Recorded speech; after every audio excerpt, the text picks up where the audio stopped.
Welcome to my channel Bharati's kitchen. আজকে আমি ঝিঙে দিয়ে একটা রেসিপি বানাচ্ছি। এর সঙ্গে আমি কি নিচ্ছি দেখে নাও।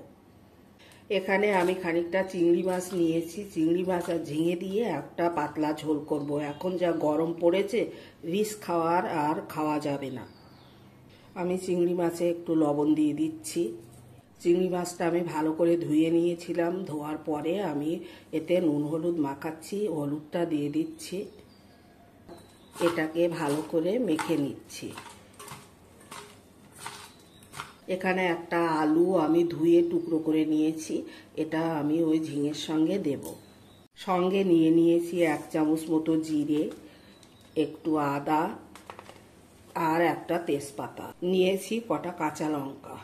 কড়াটা বসিয়ে দিয়েছি, কড়াটা গরম হয়ে গেছে। আমি তেল দিয়ে দিচ্ছি। তেলটা গরম হয়ে গেছে, জিরেটা দিয়ে দিচ্ছি, তেজপাতাটা দিয়ে দিচ্ছি। জিরেগুলো লাল লাল মতন হয়ে গেছে। এবার আমি আলুটা দিয়ে দেব। আলুগুলো দিয়ে দিচ্ছি।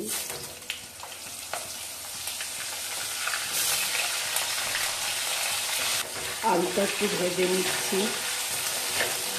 আদাটা দিয়ে দিচ্ছি, একটু হিং দিয়ে দিচ্ছি। চিংড়ি মাছগুলো এর সঙ্গে দিয়ে দিচ্ছি, একবারে ভেজে নেব। এর ফলে আমার সময়টা অনেক বাঁচবে। আলু চিংড়ি মাছ একসঙ্গে আমার ভাজা হয়ে যাবে। লঙ্কাগুলো দিয়ে দিলাম। এইভাবে একটু লাল লাল করে ভেজে নেব। তারপরে ঝিঙেটা দিয়ে দেব।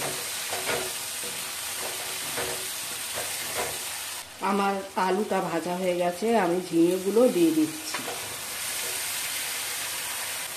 ভালো করে কষিয়ে আমি ঢাকা দিয়ে রান্না করব। স্বাদ মতো লবণটা দিয়ে দিচ্ছি, হলুদটা দিয়ে দিলাম, ধনে গুঁড়োটা দিয়ে দিলাম, জিরে গুঁড়োটা দিয়ে দিলাম। ঝিঙেতে প্রচুর পরিমাণে জল গলবে। দেখা যাক আমার আর আলাদা করে জল লাগে কিনা।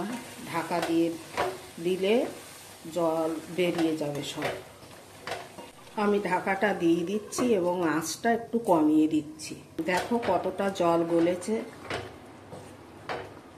ঝিঙেতে প্রচুর জল থাকে। রান্নাটা প্রায় আমার শেষ।